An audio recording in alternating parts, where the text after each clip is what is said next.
Limit of x tends to 0 e to the power x minus e to the power minus x by x, এই অঙ্কটা এর value find করতে দিয়েছে। তো start করা যাক। সো ইকুয়াল দিয়ে লেখো limit of x tends to 0। So আমরা কি করছি, ওপর নিচে e to the power x দিয়ে মাল্টিপ্লাই করছি।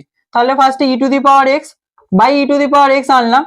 এবার নিচে এবার যে সেম ফাংশনটা বসিয়ে দাও, e to the power x minus e to the power minus x by x. এবার মাল্টিপ্লাই করো। So limit of x tends to 0 e to the power x. এবার আমরা কি জানি, e to the power a into e to the power b হলে কি হয়ে যায়, পাওয়ারে অ্যাড হয়ে যায়। সো পাওয়ারে অ্যাডিশন করতে হবে, এ প্লাস বি, এরকম লিখি আমরা। তো এখানে কি হয়ে যাবে, e to the power x plus x, তাহলে কি হয়ে যাবে e to the power 2x। Same ভাবে মাইনাস দিয়ে e to the power x into e to the power minus x, তাহলে অ্যাড করলে কি হয়ে যাবে x minus x 0। So e to the power 0 মানে কি জানি, 1 জানি আমরা। তো এখানে কি হয়ে যায় e to the power 2x minus 1 by x e to the power x, এটা আসলো। এবার আমাদেরকে ফর্মুলায় আনতে হবে। ফর্মুলা আনতে গেলে কি হয়ে যাবে, e to the power 2x আছে মানে নিচেও 2x আনতে হবে। So limit of x tends to 0 e to the power 2x minus 1 by 2x নিলাম।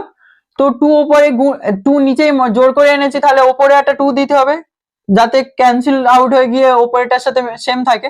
So 2 by e to the power x রয়ে গেল। এবার এখানে আমাদের লিমিট চেঞ্জ করতে হবে নেক্সট স্টেপে। তো কি করছি আমি, লিমিট x টেন্স টু 0 হয়ে গেলে লিমিট 2x টেন্স টু 0 হয়ে যাবে। So e to the power 2x minus 1 by 2x, limit multiply আছে, সো লিমিট চেঞ্জ হয়ে আসবে। Limit of x tends to 0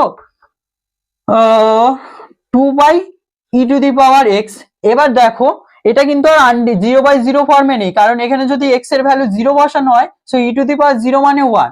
তো এই ভ্যালুটা কি হয়ে যাবে, এটা তো 1, এটা তো ফর্মুলা, এটার মান 1, আর এটা হয়ে যাবে কি ই টু দি পাওয়ার 0 মানে শুধু 2 পড়ে থাকবে।